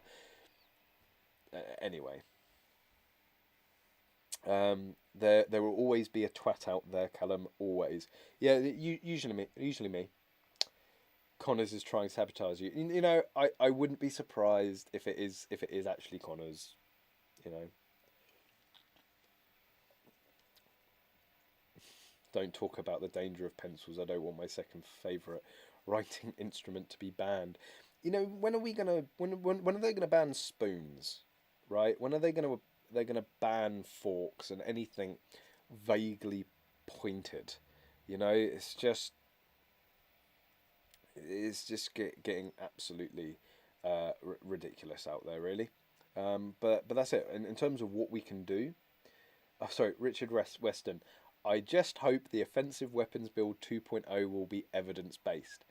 I don't know if that was meant to be sarcastic or not, but there is no way in hell that the Offensive Weapons Bill 2.0 will be based on fact. You know, not when you have people like Mark Grotius from Nabis sitting in front of a panel and telling them that a 50 cal has an effective range of over 6 miles. All the time they're doing stuff like that and getting away with it. You know, how can you head up a department? How can you be a representative for the National Ballistics Centre and get away with saying things like that? Right?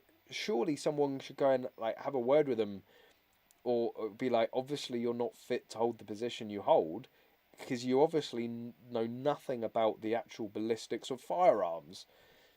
Anyway, let's move on from there.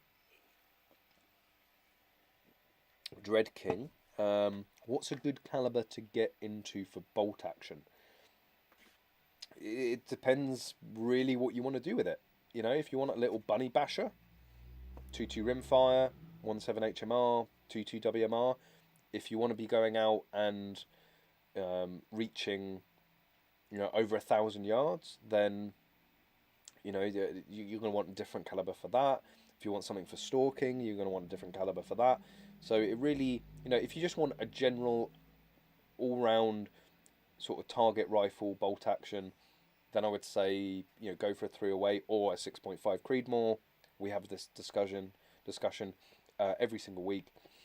You know, those seem to be, you know, the most popular. I'm still very much in the 308 camp, but I know that there's lots of people that have converted over to 6.5. So it just depends exactly what you want to get out of it.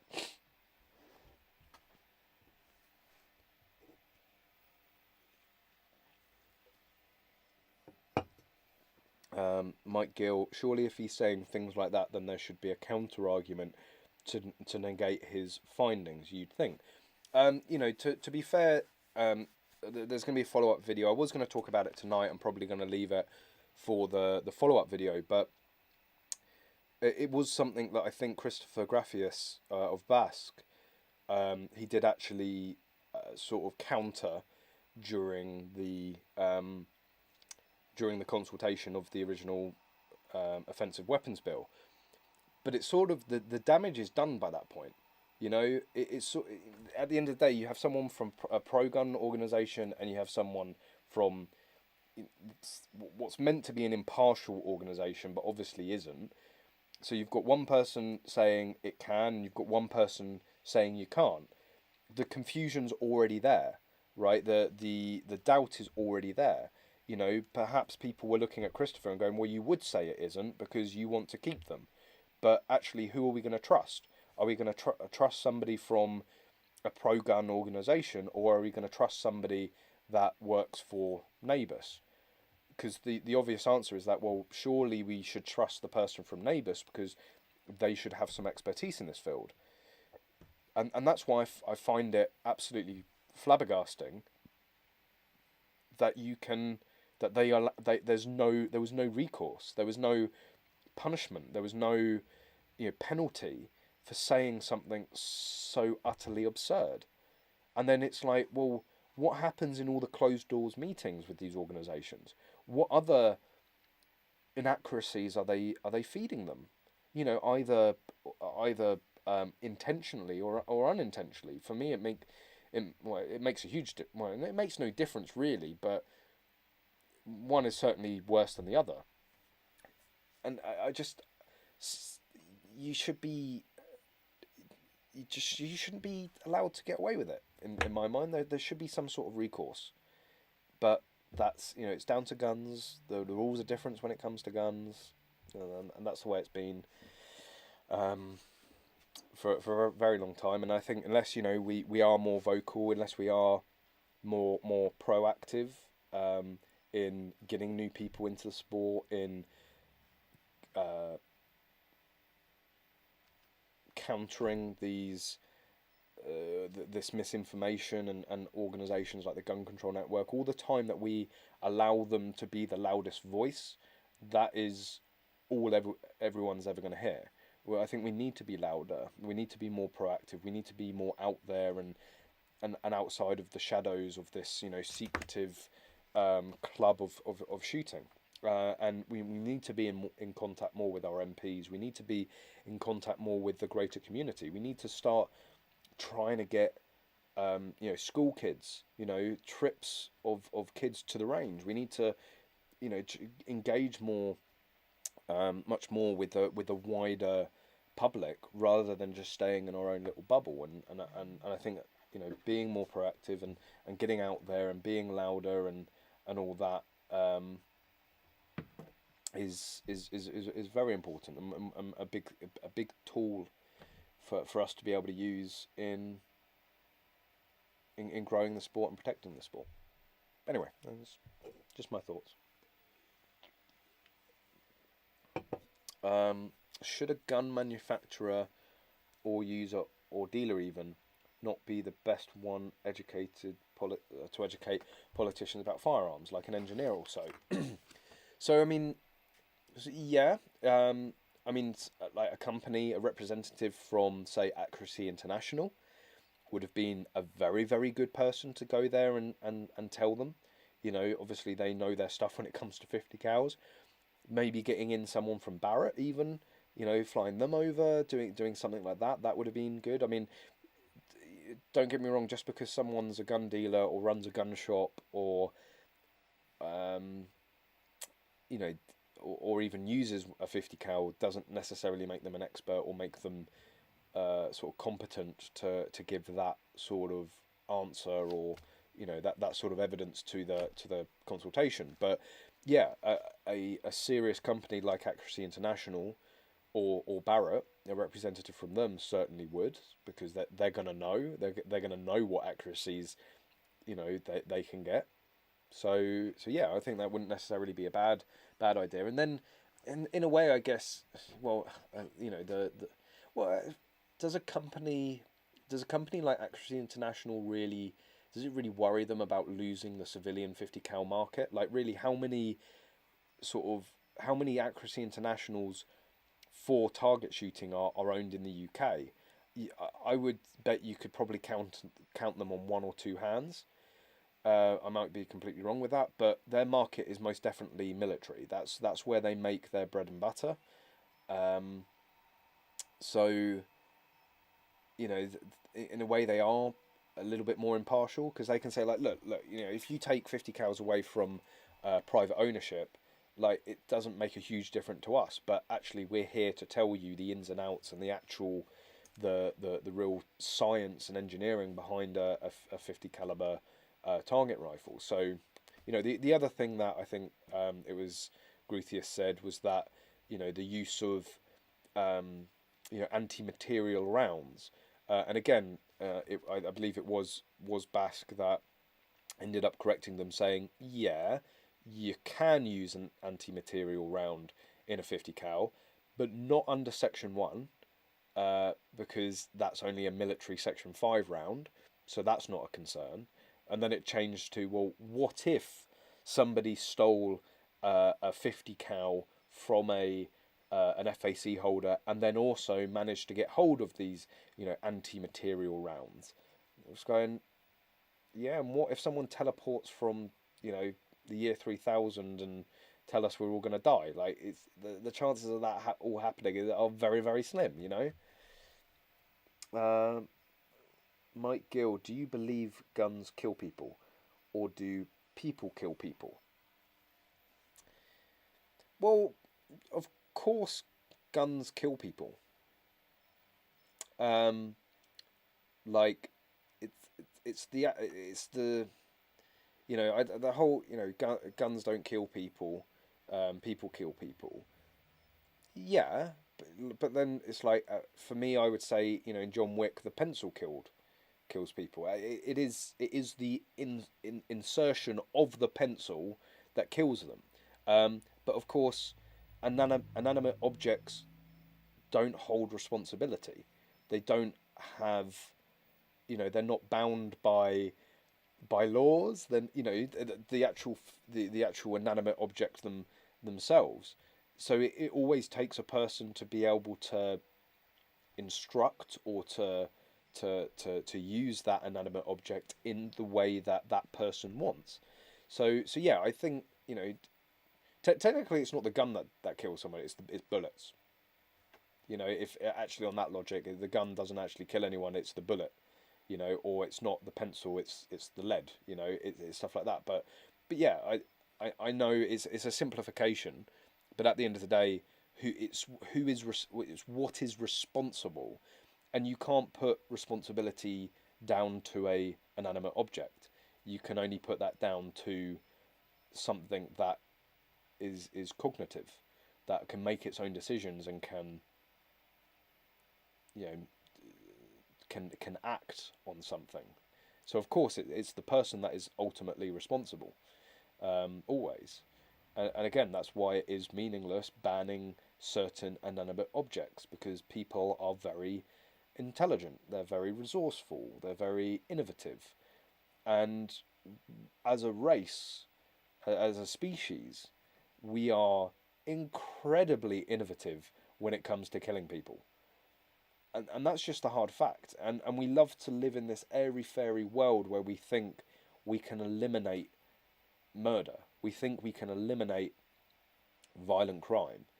And unless we're going to end up in something like Out of the Matrix, or we're going to end up in something like 1984, some would argue we already are there, but unless we are going to relinquish all self-control to the state or whatever power may be, you are always going to have murder. You are always going to have crime. People are dickheads. They do dickhead things.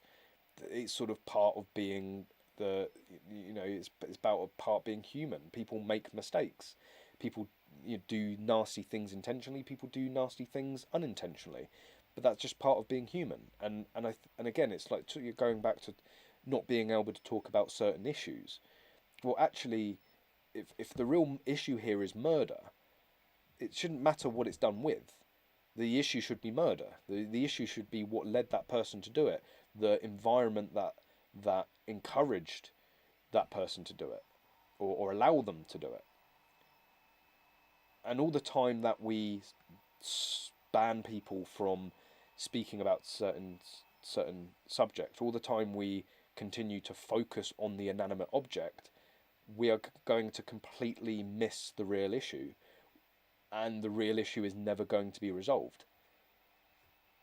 So, that I think ultimately that's why most firearms owners, most shooters, get so frustrated with the bans. Not only does it destroy their sport, their hobby, their livelihoods, their income,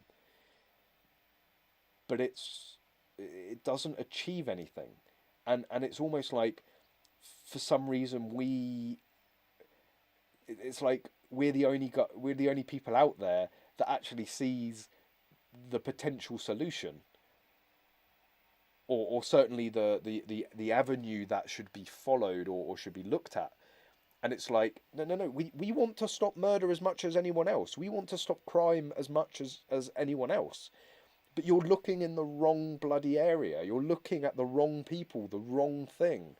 Like, you're just wasting your time. And all the time you are wasting your time, murder is happening. Crime is happening. So stop. And again, ultimately, that's what was so frustrating about the Mars and Lever release. Right? Not a single crime had ever been committed with one of those rifles. And yet, how much time, money and resource was sunk into that offensive weapons bill, and it's still not finished. We still don't know what compensation is going to be given out. We still don't know how many millions it will end up costing, if not tens of millions, it will end up costing the UK government, in a time where that sort of money could be very well, much better spent. And that's just the frustrating thing about it. It's like, it's all meaningless. It doesn't achieve anything, and the crime's still going on. And we're the ones that have to, as citizens, as general members of the public, we get kicked in the balls twice. Not only do we still have to put up with all the crime and murder, but we end up losing more of our sport. It's like, it's just absolutely farcical. And again, you go back to like the gun control network, and you look at the the statistics time and time again. Every time they bring in a restriction, more crime. You know, and that's, you know, they're desperately trying to reduce more crime, and they consistently do the thing that has been proven time and time again to increase crime. It's like just fucking look, you know, it cause and effect, right? Just look at what you're doing and look at what the result is, you know. And what they're doing is they're doing what they think is good, and they're like, okay, on to the next one.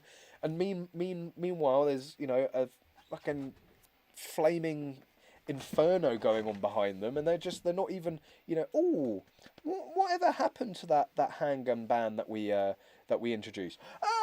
You know, it's like this, you know, there's this inferno of handgun crime behind them that they've never bothered to actually turn around and bloody look at, you know. But they sleep well at night because they're deluded enough to think, well, yeah, it's the right thing to do because guns are banned. You know, it's anyway. I can't remember what got us onto that subject. I'm just in a ranty mood tonight. Oh, that's right. Do you believe guns kill people, or do people kill people? Ultimately, people are responsible for killings. Unless you get hit by a fallen tree, I mean, who's responsible then?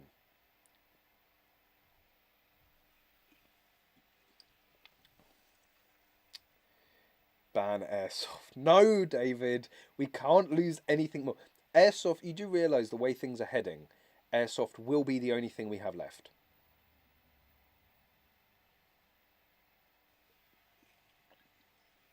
Richard Weston, there doesn't seem to be a proactive offence to these challenges. Why not limit the storage of ammunition to secure luck is at gun clubs? The danger in public eyes goes away.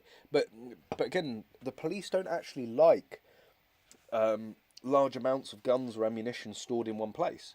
They've actually said many times it's actually safer and more secure for them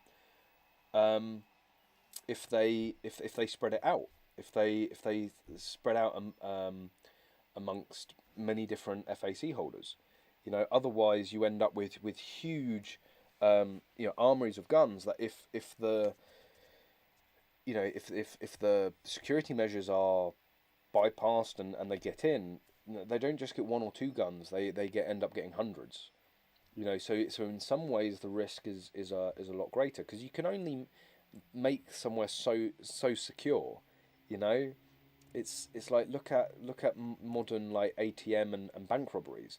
They just drive through the bloody thing with a digger, you know, and or a bulldozer or something ridiculous. And it's like you can only make an armory so strong, and if criminals are able to go to such lengths, are willing to go to such lengths and be so brazen, then, you know, it's better to have everything distributed. I don't think, you know, limiting the storage of ammunition, again, for me, I think the ammunition limits again are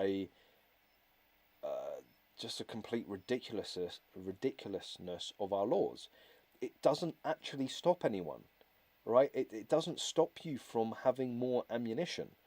You just get in a lot of trouble if you do. And of course, I'm not saying that people should. I'm not saying at all that anyone should go over their limits. You know, again, being an FAC holder, you're going to be a very upstanding member of society that doesn't break laws. But I'm just saying, you know, that's what's so ridiculous is that, you know, people don't, because FAC holders are very, very well behaved. It's just like the long barrel pistols. How quickly, you know, can you chop down a 12-inch barrel to a 6-inch barrel and snap the rod off, right? The only reason people don't is because the people that have those guns are very, very high have very high moral standards, are of very good character, and are some of the most law-abiding people in the country. Time and time again, the statistics show. So again, limiting, you know, saying that you have to store, you know, limit what you can store at home doesn't actually stop someone. If someone gets an FAC and they decide to go and do something bad with it, and they want to stockpile ammunition, they will stockpile ammunition. You know, so it's like why have this like meaningless, and again, it's like, you know, I know people that have, 1,000, 2,000, sometimes 5,223, right? You can't carry that much, right? And what are you going to do with 1,000 rounds that you can't do with 500? What are you going to go and do with 500 rounds that you can't go and do with 100 or even 50, right? Um, and it's like, well, you can't have, with 2.2, I can't have 5,000, but I'm going to limit you to 3. But what am I ever going to actually go and do with that extra 3,000? If someone's gonna go and do something horrific with a lawfully held firearm and ammunition, it doesn't matter if they've got 3,000 or 5,000 rounds of any caliber, right? So what does it achieve? It's just more paperwork. It's just more inefficiency. It's more cost, and I've seen it. I've seen it over the time that I've been into shooting. The the checks are getting more laxed, right? More and more I hear of people getting their initial applications without ever seeing an FEO face to face.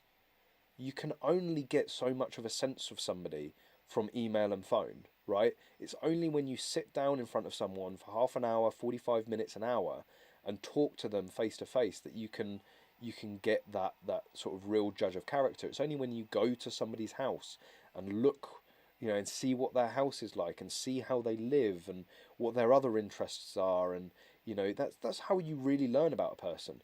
And it's because I feel that they're spending so much time on things like ammunition limits, and variations. Like, personally, I think variations should be scrapped. If you've been given the slot for a 308, if you sell a slot, the slot should just be opened up. If you're allowed to have the 308 before, why is selling that gun then suddenly going to make you not fit to have a 308, right? And it's just more inefficiencies. And I think sooner or later, and maybe we're approaching that point now because the firearms departments are going to be so inundated. They're going to be so overwhelmed and have such big backlogs that unfortunately they try to streamline sort of the most important processes because they're so buried with variations and ammunition increase limits and all that sort of thing. So, really I think they should streamline the process, give a bit more flexibility to FAC holders, and it will free up resource to be able to do, every single little bit of fine detail check into somebody's character and somebody's suitability. I've never had an issue with that at all. I've said many times, I really do like the fact that you have to be vetted here in the UK, that your doctor gets involved, that they look through your criminal record, they try to ascertain what sort of person you are. Is it foolproof? Absolutely not, but it is bloody good, and we have a bloody good track record when it comes to gun crime with legally held firearms, and our checks and balances are a big part of that. I just think that they could be doing a much better job than they. I'm not necessarily saying they're doing a bad job now, because we don't have an issue with gun crime, which makes again the Offensive Weapons Bill 2.0 so ridiculous. 20 people a year on average are killed by guns in a population of 70 million. The numbers are infinitesimal, right? Why are we still worried about it? We've sort of done the job. We've got the job done. We've done a very good job of making sure we don't have a legal firearm issue. But I think things could be streamlined in the right way. I just, at the moment, there's just so much resource being spent on things that I really don't think is achieving anything overall. Anyway, there we go.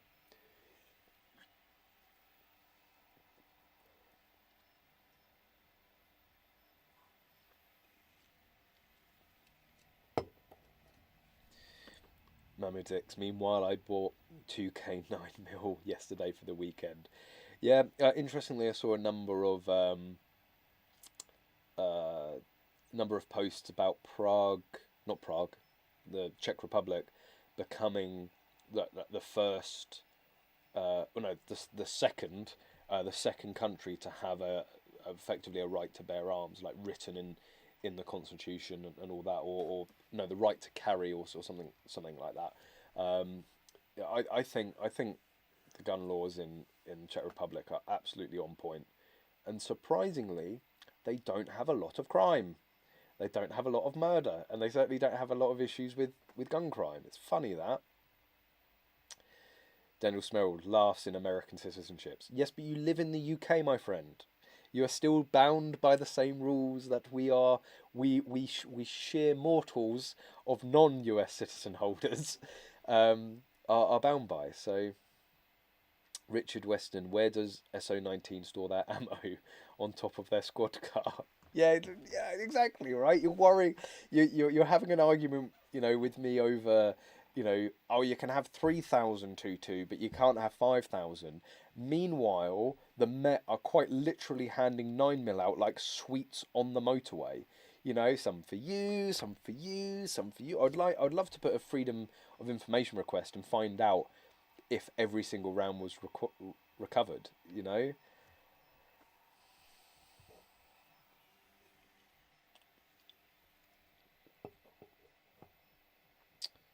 Daniel Smerald, James May has a cooking show. Will you be making one? Funny enough, we will be, because there's going to be Gunroom TV food. Gunroom TV, go and check it out. I'm on it. You can watch some of the older videos on there. All the English shooting videos are on it. I think I talked about this in the live stream the other day. We teamed up with James Golding. He's sort of been our food editor for Gunroom TV, helped us with all things food for the last couple of years.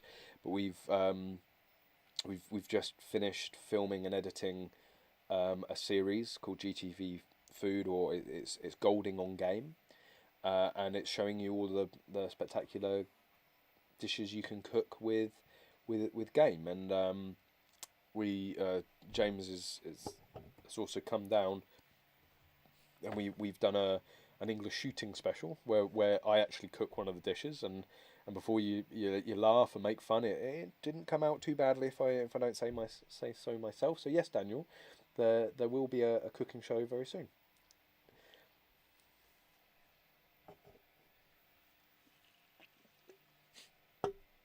Alfie Nelson, just shot my first rifle in the UK and it was great. The owner was a FUD and said that 2.2 semi-autos should be banned. Well, FUD should be banned, shouldn't they? Like, not Elmer though. Elmer can stay.